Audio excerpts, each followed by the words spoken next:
Nós estamos juntos numa jornada essa semana,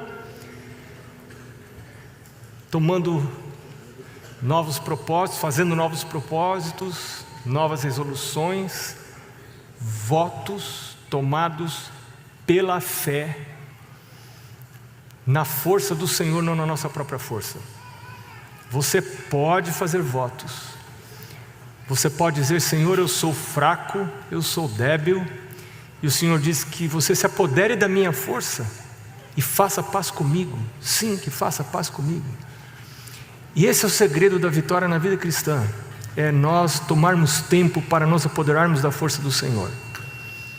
É quando você se sente débil, distante de Deus, indigno, não merecedor da bênção de Deus, não merecedora. Esse é o momento de você orar. Quando você sente angústias muito grandes, situações muito difíceis na vida, aí é hora de orar. Porque o Senhor diz, Salmo 50:15, Ele diz: invoca-me no dia da angústia, eu te responderei e tu me glorificarás. Uma cilada muito dura da vida cristã é a gente usar os próprios sentimentos para avaliar nossa situação espiritual. E muitas vezes nós erramos na avaliação. Às vezes nós nos sentimos muito bem perto de Deus e podemos estar longe. Você lembra o que nos é dito sobre a testemunha verdadeira? Nos diz a respeito da igreja de Laodiceia: pois dizes, rico estou e de nada tenho falta, e nem sabes. Então às vezes eu estou na igreja, eu estou achando que eu estou numa situação espiritual invejável. Estou há muitos anos na igreja, nunca me afastei, guardo o sábado, devolvo o dízimo, faço tudo corretamente, e ignoro minha real condição. E outras vezes estou me sentindo completamente distante de Deus, às vezes até rejeitado por Deus. Lembra como Cristo orou quando estava na cruz? Pai, Pai, por que rejeitaste-me? O sentimento de Jesus, né? A tristeza dele no Getsemane, ele disse: minha alma está triste até a morte, né? E alguns conjecturam se Jesus sentiu o desejo de morrer, né? Ou o que ele quis dizer com isso? Até a morte, né? Minha alma vai ficar triste até eu morrer? Ou essa tristeza é tão grande que me leva a ter o desejo de morrer? Eu não sei se você já teve desejo de morrer. Eu já tive desejo de morrer. Tem situações da vida em que a gente preferia não estar vivo. Parece que é mais a gente não estar vivo. E lembra que em algum momento nessa semana nós vimos que, na maioria dos casos, suicídio é uma declaração de que eu não confio no poder de Deus para mudar as situações. Eu não confio no poder de Deus para agir em situações que aparentemente são impossíveis. Bom, na segunda noite, no segundo momento que estivemos juntos, nós vimos a importância da comunhão com Deus, da importância do estudo da palavra de Deus. Nós vimos a importância da atenção que precisamos dar à voz profética, à revelação e aos escritos inspirados por Deus. Nós temos duas fontes de escritos inspirados. A Bíblia são os escritos proféticos, né? Os profetas canônicos e não canônicos. Canônicos são os profetas da Bíblia, que tem algo deles escrito na Bíblia. Não canônicos são todos profetas cujas mensagens não estão na Bíblia. Quais profetas são mais importantes? Quais mensagens são mais relevantes? Olha, nós temos vários profetas não canônicos muito importantes. Você tem João Batista, por exemplo, que é um profeta mais importante que João Batista, né? Nós temos Elias, nós não temos nenhum livro escrito por Elias na Bíblia. Nós temos Débora, nós temos Natã, nós temos vários profetas que não foram canônicos, né? Mas quando alguém recebe de Deus o dom profético, nós precisamos prestar atenção no que as pessoas estão falando. Rejeitar a mensagem profética é o mesmo que rejeitar a Deus. Ontem nós vimos que existem coisas que podem impedir nossa conexão com Deus. Nós vimos que Deus, seus ouvidos não estão surdos para que Ele não possa ouvir, seu braço não está encurtado para que Ele não possa salvar, mas os nossos pecados, as nossas iniquidades fazem separação entre nós e o nosso Deus. Então a importância da confissão. Mas eu vou confessar o quê? Às vezes podemos nos ajoelhar, e o que eu vou confessar? A leitura dos escritos inspirados. Para nós, Bíblia e os escritos do Espírito de Profecia vão nos informar a respeito do que precisamos confessar. Não é o meu sentimento que determina o que eu devo confessar, e sim a voz de Deus que determina o que eu devo confessar. Existem pessoas que, por exemplo, não leem os escritos de Ellen White, e eu já ouvi gente dizendo: pastor, eu não leio porque eu tomo muita pancada, eu não gosto de tomar pancada. Eu não leio, mas está aí para isso mesmo. O Espírito Santo me convence do pecado, da justiça e do juízo. E quando eu sou convencido do pecado, eu tenho duas opções. Posso dizer: não, mas isso aí não é bem assim, isso aí todo mundo faz. Eu posso humilhar meu coração e dizer: meu Deus, perdoa meu pecado. E a gente viu ontem que a gente pode orar até dizendo: Deus, eu não estou arrependido, eu por mim faria de novo, mas a tua palavra me diz que isso não é a tua vontade.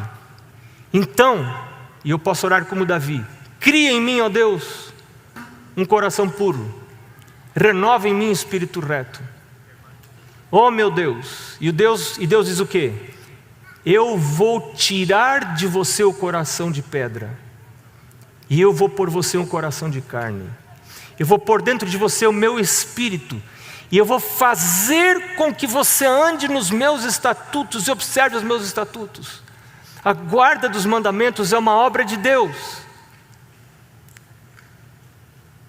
Quando o Espírito Santo transforma a minha natureza, muda o meu gosto. Davi diz no Salmo 40: agrada-me fazer a tua vontade, ó Deus meu, a tua lei está escrita no meu coração. Quando que a lei de Deus está escrita no meu coração? Quando o Espírito Santo toma posse da vida. Mas nós vimos ontem também que para que o Espírito Santo tome posse da minha vida, e a conexão com Deus, ela acontece através dos nervos cerebrais. E tudo que vem impedir a livre circulação de corrente elétrica nesses nervos cerebrais, vai atrasar ou vai dificultar o meu crescimento no conhecimento de Deus e a minha conexão com Ele. As minhas percepções espirituais vão estar impedidas. Então, por isso nos dá Deus nesses últimos dias. Deus sabia que nos últimos dias da história da terra surgiriam coisas destinadas a atrapalhar essa conexão. Então Deus revela. Vou dar só um exemplo para você. Só um exemplo. Não é a ciência que está dizendo isso, é a revelação. A revelação está dizendo, dom profético está dizendo, que se você usa, por exemplo, se você faz uso de cafeína, que foi uma bebida que se popularizou a partir do começo do tempo do fim. Estuda a história do ciclo do café. A partir daí, tempo do fim, começou a se popularizar a cafeína. Como age a cafeína? A cafeína age nessa parte frontal, de acordo com a revelação. No lobo frontal, dificultando as minhas percepções morais e percepções espirituais. O moral tem que ver com o certo e o errado, e o espiritual tem que ver com o bem e o mal. Quando eu faço uso da cafeína e outros, teobromina, e outros, inas, cocaína, são drogas. Essas drogas vão, de alguma maneira, obnubilar as minhas percepções. E eu vou deixar de perceber as coisas. Nós estamos no tempo que a palavra de Deus diz: já é hora de fazer o quê? Despertar do sono. Já é alta noite. Vem chegando o dia. A alva está raiando, Jesus está voltando. E essas substâncias foram planejadas para amortecer as sensibilidades, para que eu não perceba a minha real situação. Mas algumas pessoas do povo de Deus ainda pensam que isso é uma regra da igreja. Essas coisas aí. Vamos fazer brincadeira, vamos fazer chacota com isso. Estamos no tempo do fim. Cada um de nós vai fazer suas escolhas. Vou ouvir a revelação, vou ouvir a voz profética ou não. Todo esse conjunto de orientações da palavra de Deus tem o objetivo de me preparar para o recebimento do Espírito Santo. E eu quero chamar a sua atenção hoje para algo muito interessante. João capítulo 15, versos 1 a 5, que diz a palavra de Deus. Você conhece o que diz João capítulo 15, versos 1 a 5. Jesus diz: eu sou a videira verdadeira e meu pai é agricultor. Todo ramo que estando em mim não der fruto, ele o corta. E todo ramo que dá fruto, limpa, para que produza mais fruto ainda. Vós já estáis limpos pela palavra que vos tenho falado. Permanecei em mim. Você começa, você confessa. Você confessa que é pecador, você confessa seus pecados. No momento que você confessa, você é perdoado, imediatamente é perdoado. Mas se não houver a transformação da natureza, você é um pecador perdoado, mas continua pecador e vai pecar outra vez.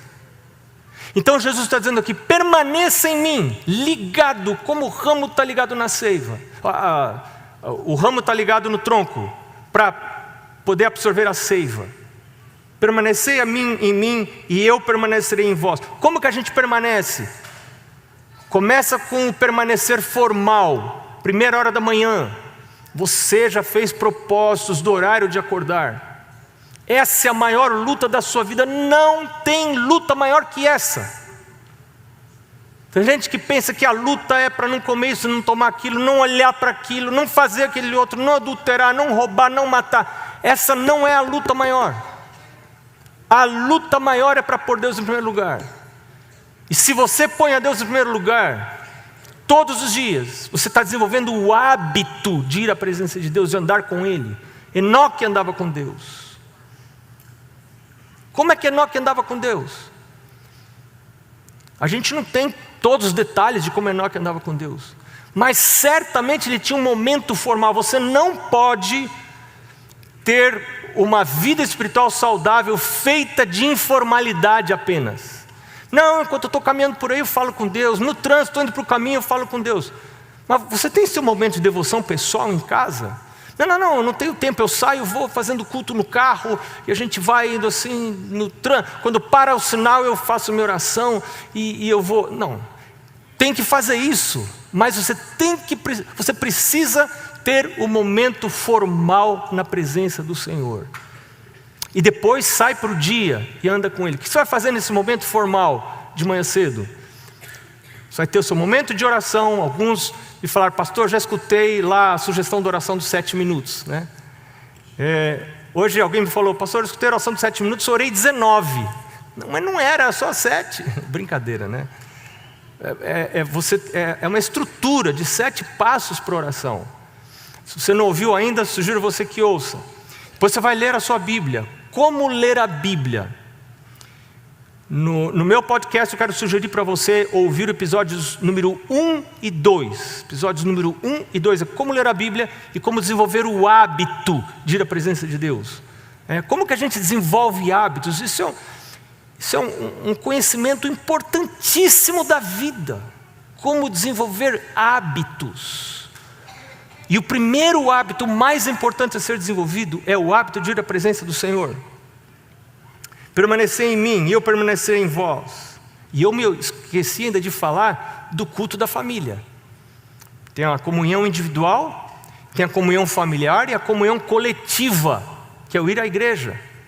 Então vamos falar um pouquinho mais sobre isso essa semana. Por que eu preciso ir à igreja? Por que eu não devo ficar em casa? Quando eu posso, quando eu não estou aleijado, quando eu posso ir à igreja, não estou acamado, por que eu devo ir à igreja? Porque não basta assistir culto, pela tela, porque preciso eu estar lá. Como não pode o ramo produzir fruto de si mesmo, verso 4, se não permanecer na videira, assim nem vós o podeis dar se não permanecerdes em mim. Eu sou a videira verdadeira, vós os ramos. Quem permanece em mim e eu nele, esse dá muito fruto, porque sem mim nada podeis fazer. E você já conhece a história. Hoje é um sermão mais conhecido, eu acho, dessa semana, mas a gente precisa repisar esse assunto conhecido. Quando você fala em fruto, que fruto é esse? Imediatamente vem à sua mente Gálatas capítulo 5, versos 22 e 23. Vamos lá, hoje é estudo bíblico. Hoje é estudo bíblico, não é sermão. Gálatas capítulo 5, versos 22 e 23. Paulo diz assim: mas o fruto do Espírito, perceba que é o fruto. Não são vários frutos, ou seja, é um fruto com vários gomos, com várias partes. Todas precisam estar presentes. Quando você recebe o Espírito Santo, esse fruto é produzido. E esse fruto é composto das seguintes partes. Mas o fruto do Espírito é amor, alegria, paz, longanimidade, benignidade, bondade, fidelidade, mansidão e domínio próprio. Nós não vamos analisar item por item desses aqui. Eu queria me fixar, talvez no primeiro e no último. Todos estão relacionados. Mas alguns comentaristas entendem que, na verdade, Paulo queria dizer algo mais ou menos assim: mas o fruto do Espírito é amor, 2 pontos. E aí ele descreve o que é amor. Não importa, está aqui a informação. A gente pode entender de diversas maneiras e todas podem funcionar na vida da gente.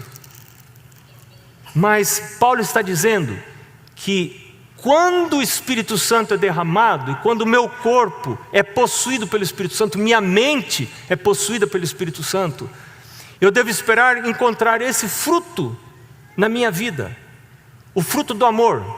Isso parece assim um chavão, um lugar comum falar sobre amor. E amor é uma coisa muito difícil de ser definida. O que Paulo está querendo dizer aqui com amor?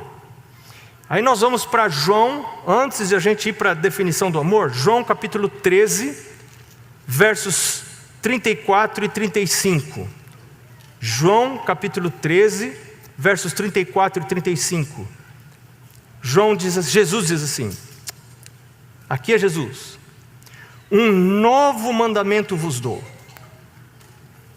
que vos ameis uns aos outros, assim como eu vos amei, que vos ameis uns aos outros.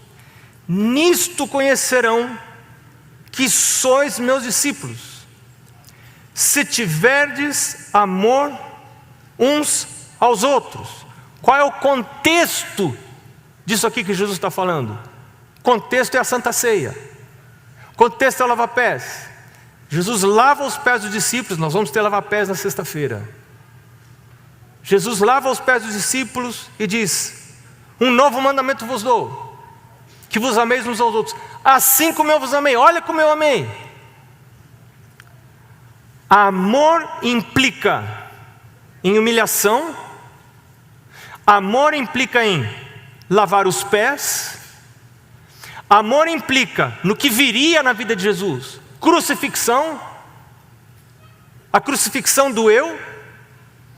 E você vê isso nesse contexto claramente aqui no capítulo 12, a partir do versículo 24. Volta um pouquinho.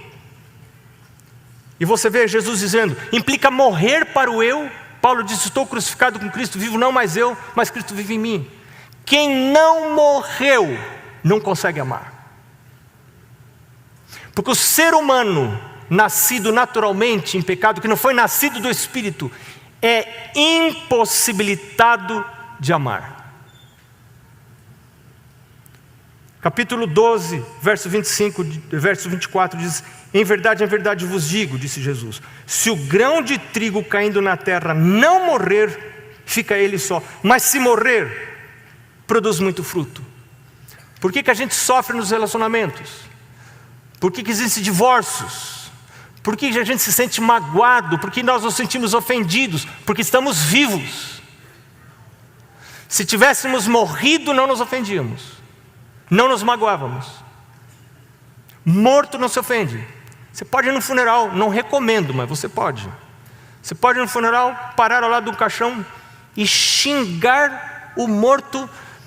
Não sei como é que você vai sair de lá, né? Os parentes vão reagir, mas xinga o morto. E você vai ver que o morto não vai ter reação alguma. E por que você reage quando você é xingado? Ou quando você acha que foi xingado? Quando você acha que foi rejeitado, acha que foi humilhado, humilhada? Porque está vivo. Paulo disse: estou crucificado com Cristo, eu já não vivo, Cristo vive em mim. E o verso 25 diz assim: quem ama a vida, vai perder a vida. Mas aquele que odeia a sua vida nesse mundo, preservá-la-á para a vida eterna. Se alguém me serve, siga-me. E onde eu estou, ali estará também meu servo. E se alguém me servir, o Pai o honrará. A gente está querendo ser honrado, está querendo ser apreciado aqui nessa terra. Esse é o problema. Eu quero que as pessoas me considerem, pisou no meu calo. E eu vou reagir. Porque eu preciso defender os meus direitos. Que direitos defendeu Jesus? Ele não desceu aqui para defender os seus direitos. Ele defendeu aqui para defender os seus direitos e os meus direitos, não o direito dele. O direito dele era ter ficado no céu e ter dito: eu disse para vocês não fazerem isso. Agora que vocês fizeram, é problema seus, é problema de vocês. E a palavra de Deus diz que ele veio para os que eram seus e os seus não o receberam. Ele foi humilhado, ele foi rejeitado, considerado um homem de dores, que sabe o que é padecer. Assim ele foi rejeitado. Dele nós não fizemos caso. Finalmente foi morto, foi crucificado. Por quem? Por quem ele veio ajudar? Pelos seus, que deviam valorizar o que ele tinha feito. E aqui Jesus fala no verso 26: se alguém me serve, faça o quê? Siga-me. E onde eu estou, ali estará também meu servo. E agora no verso 27, ele diz: agora está angustiada a minha alma. E que direi eu? Pai, salva-me desta hora? Mas precisamente com esse propósito eu vim.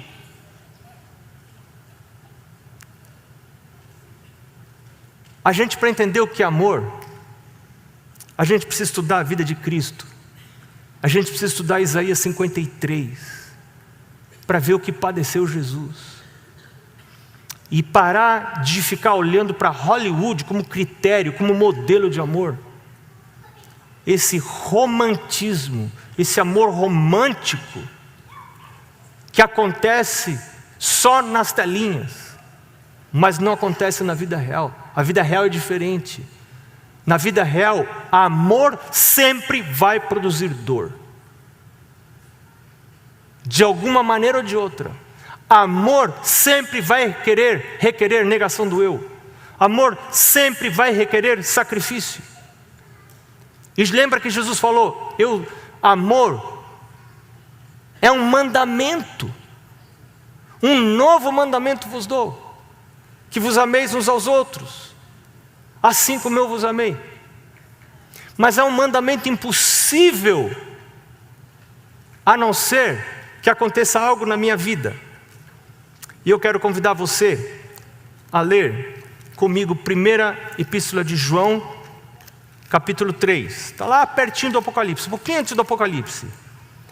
1ª Epístola de João, capítulo 14 e 15. Diz assim, 1 João 3, versos 14 e 15, perdão.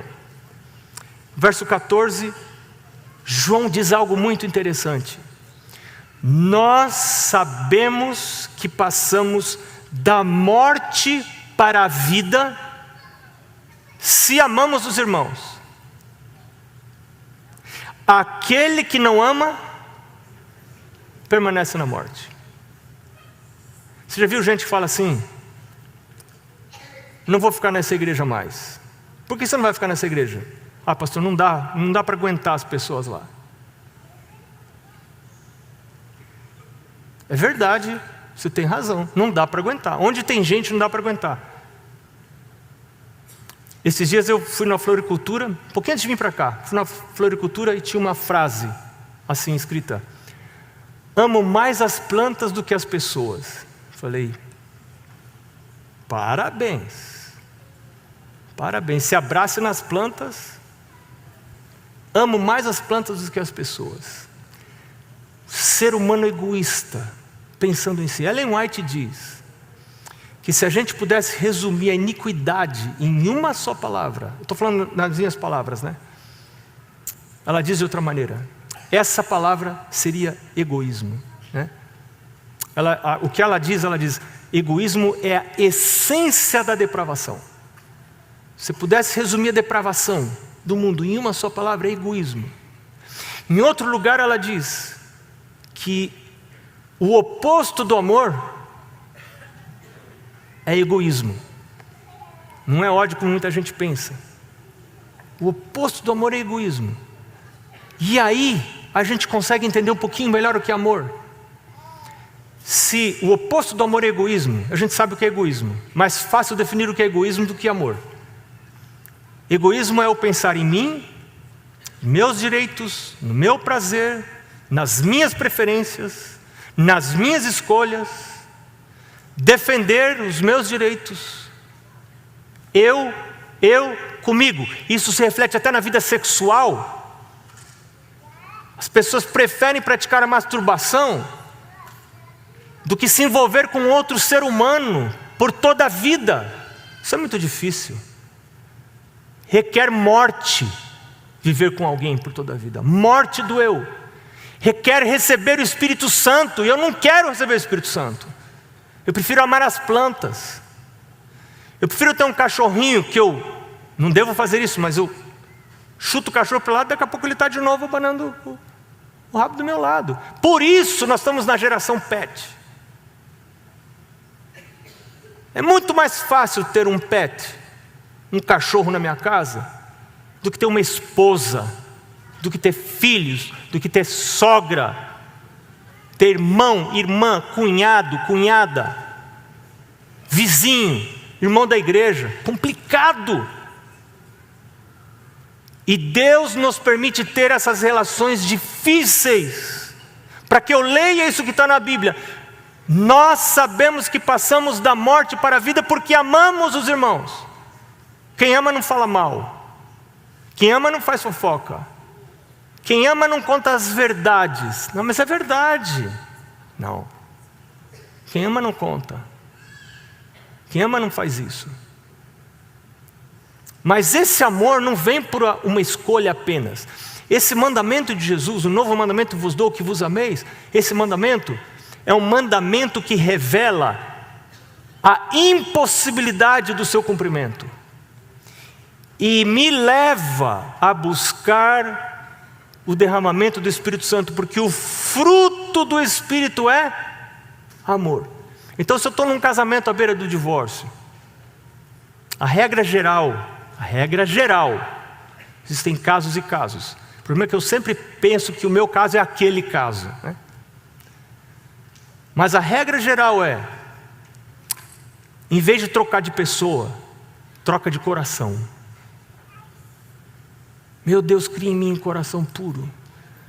Senhor Deus, eu não quero mais as coisas dessa terra. Eu quero as coisas do céu. E se eu quero ir para o céu, eu preciso receber o Espírito Santo. Eu preciso amar por princípio, não por sentimento. Meu Deus, tem misericórdia de mim. Eu sou tão carnal. Deus fala, meu filho, minha filha, anda comigo. Sem mim nada podeis fazer. Permaneça em mim. Se você permanecer em mim e eu em você, você vai produzir muito fruto. É a promessa de Deus. O amor impossível, ele vai começar com você. não começa com o outro fazendo por merecer. Começa você entregando um dom imerecido, um presente imerecido para alguém que não merece. Tem um cara chamado John Powell, que já deve ter morrido, porque isso é de 1900 e vovó menina. Ele disse que amor é um compromisso incondicional com uma pessoa imperfeita. Essa não é uma definição perfeita, não é uma definição completa, mas ela é interessante. Ela é semelhante, ela meio que reflete o compromisso de Cristo. Amor é um compromisso incondicional com uma pessoa imperfeita. Esse compromisso só pode existir quando eu ando com Jesus e eu recebo o amor de Jesus. Mas Paulo diz aqui: eu sei que passei da morte. João diz aqui: eu sei que passei da morte para a vida, porque amo os irmãos. Aquele que não ama permanece na morte. E o verso 15: todo que odeia seu irmão tem um ódio. Todo que odeia seu irmão é o quê? Assassino, diz a palavra de Deus. Ora, vós sabeis que todo assassino não tem a vida eterna permanente em si. Isso é comum, o mundo está cheio disso, os filmes estão cheios disso. E eu estou alimentando a minha mente, e eu acho que é comum. Tão comum que eu não chego ao ponto de confessar isso como pecado. E pecado que não é confessado torna-se parte da minha natureza. E eu me torno filho do pai do ódio, do criador das guerras, do criador das dissensões. Porque eu permito que a minha natureza carnal tome comando das minhas relações, me afastando do Senhor. Essas coisas não são de pequena consequência para a nossa vida espiritual. Essas coisas são tão sérias que no Sermão da Montanha Jesus disse: se você está indo para a igreja, levando a sua oferta, quem sabe o seu dízimo, Jesus não fala dízimo, Jesus fala da oferta. Você está indo para a igreja, levando o seu dízimo e a sua oferta, e no caminho para a igreja, ir para a igreja é algo muito importante, uma atividade essencial na minha vida cristã, na minha comunhão coletiva. Jesus, mas você no caminho você lembra que tem alguém que tem algo contra você. Não tem nada com a pessoa, mas a pessoa tem algo contra você. O que é para fazer? Deixa a tua oferta de lado, guarda a sua oferta no bolso, faz a volta no carro, pega o primeiro retorno, volta lá para sua casa e faz o quê? Acerta, conversa, resolve. Depois você volta à igreja e entrega a sua oferta. Porque a oferta de um coração odioso é aborrecível aos olhos de Deus. É como fumaça nas suas narinas, como fumaça nos seus olhos. Deus não pode receber. A igreja recebe essa oferta, mas Deus não pode receber a oferta de corações odiosos. Outro texto que eu quero ler com você, primeira epístola de Pedro, capítulo 2. Esse texto é um desafio muito grande na minha vida. 1 Pedro capítulo 2, versos 19 em diante. Pedro diz assim: porque isto é grato que alguém suporte tristezas, sofrendo injustamente por motivo de sua consciência para com Deus. Primeira pergunta que eu tenho que fazer quando estou sofrendo numa relação: como que está a minha vida com Deus? Essa é a primeira pergunta. Minha vida está correta com Deus? Como está a minha comunhão com Deus? Estou colocando ao Senhor em primeiro lugar? Estou levantando para passar tempo em oração? Problemas relacionais são um chamado à oração, são um chamado à consagração. Como está o meu culto familiar? Como está a minha frequência à igreja? Como está a minha ligação com Deus? Como estão meus hábitos de saúde? Você lembra que a gente viu ontem um texto muito interessante de Ellen White dizendo que para aqueles que estão rédea solta ao apetite, é impossível alcançar a perfeição cristã. O que é a perfeição cristã? A perfeição cristã é o amor. E aqui está a diferença entre a perfeição cristã e o perfeccionismo. Para o perfeccionismo é obediência aos mandamentos. Mas a verdadeira perfeição, ela vai além da obediência dos mandamentos. No perfeccionismo, você se vê obediente aos mandamentos e desprezador de quem não obedece. Critica quem não obedece aos mandamentos de acordo com o seu padrão. Isso é o perfeccionismo. Essa crítica, esse espírito de crítica, ele revela essa falta muito grande que é a falta de amor, que era a falta do jovem rico. Jesus disse: vai, vende tudo que você tem, dá aos pobres. Amor? Não. Eu faço tudo certo, obedeço os mandamentos, mas não tenho amor. Isso revela que a minha vida cristã é uma farsa. E aí você vai lá para testemunha verdadeira, lá no livro de Apocalipse, igreja de Laodiceia. Porque isto é grato, verso 19, que alguém suporte tristeza sofrendo injustamente por motivo de sua consciência para com Deus. Pois que glória há se pecando e sendo esbofeteados, por isso o suportais com paciência. Se entretanto, quando você pratica o bem, é igualmente afligido e suporta com paciência, isto é grato perante Deus. Porquanto, verso 21, para isto mesmo fostes chamados, porque também Cristo sofreu em vosso lugar, deixando-vos exemplo para seguir os seus passos, o qual não cometeu pecado, nem dolo algum se achou em sua boca. Tem se achado dolo em minha boca? Estou sofrendo, estou com um problema relacional, mas a minha boca, minha língua, que encosta no chão, ela ativa. A boca de Jesus não se encontrou dolo, na sua língua não se encontrou dolo, pois ele, quando ultrajado, ultraje é uma ofensa grave, não revidava com ultraje, quando maltratado, não fazia ameaças, mas entregava-se àquele que julga retamente, carregando ele mesmo em seu corpo sobre o madeiro os nossos pecados, para que nós, mortos para os pecados, vivamos para a justiça. Por suas chagas fostes sarados. E Jesus disse: eu chamo você para seguir os meus passos. Eu chamo você para viver como eu vivi. Eu chamo você para amar quem não merece. Com cuidado. Isso não significa que você deva casar com qualquer pessoa. Não dá tempo de a gente falar sobre isso, mas com cuidado. O amor geral, por pecadores, por gente da igreja, por pessoas que não estão na igreja. Amar essas pessoas, querer o bem delas, trabalhar por elas. Tem uma história que sempre me vem à mente, uma história que me marcou muito. Eu estava viajando com um missionário, não quero falar o nome dele, mas um homem de Deus. E ele me contou uma história. Ele é americano e um homem que entregou a vida para o serviço de Deus. E ele foi chamado para trabalhar num país bem mais pobre que o país dele, para ganhar muito menos, para viver em situações muito difíceis. E ele aceitou o chamado. Ele me disse: tinha só uma coisa que me animava a ir para esse país. É que eu gosto muito de manga. E eu sei que nesse país é um país de mangas. Tinha muita, não era o Brasil.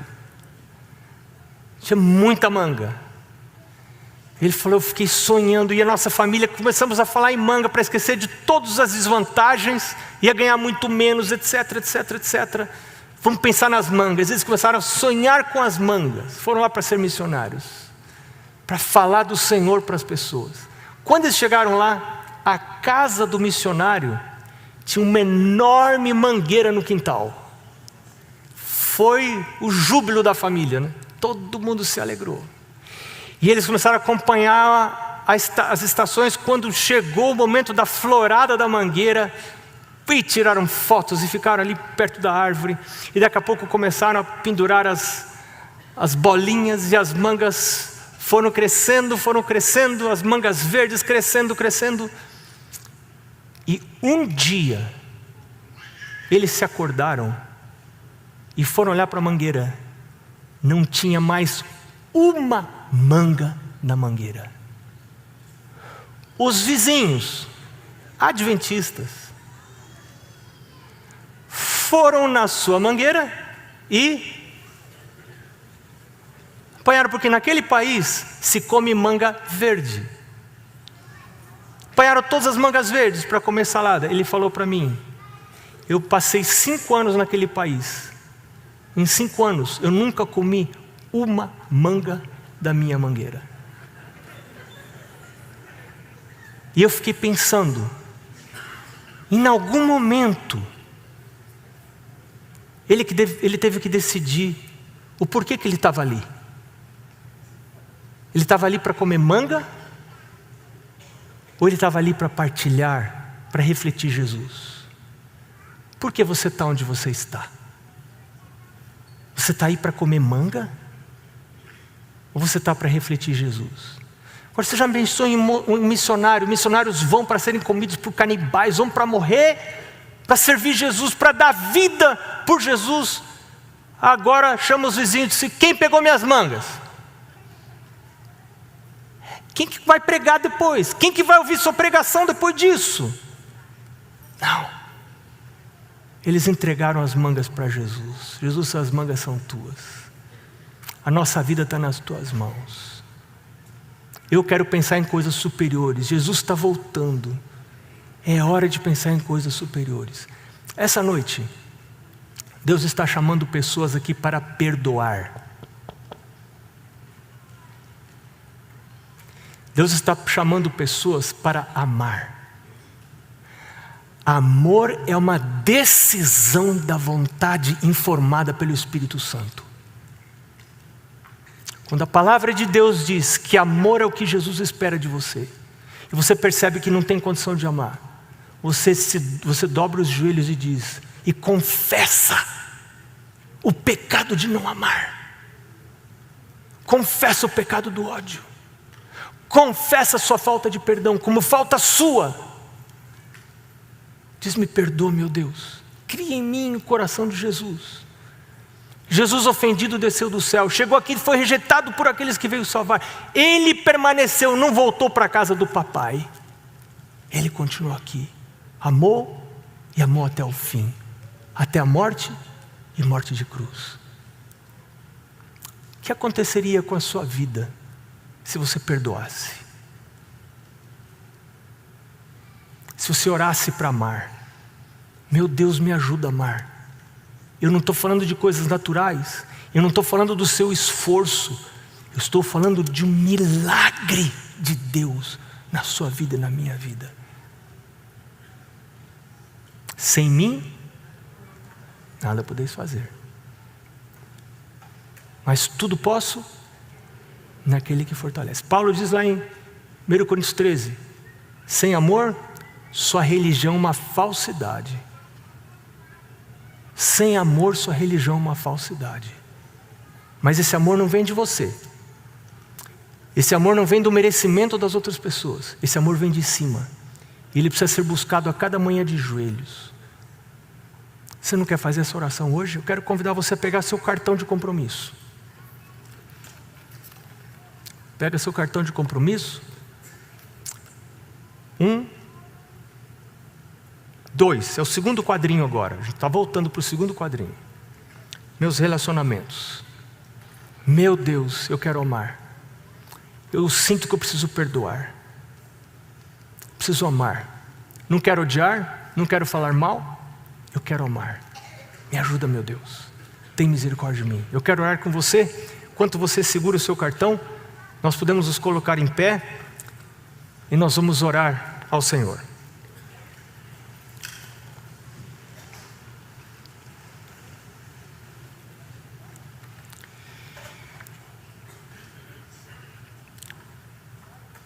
Senhor Deus, tua ordem de amar os nossos inimigos é uma ordem impossível de ser cumprida, a não ser que o teu Espírito tome posse da nossa vida.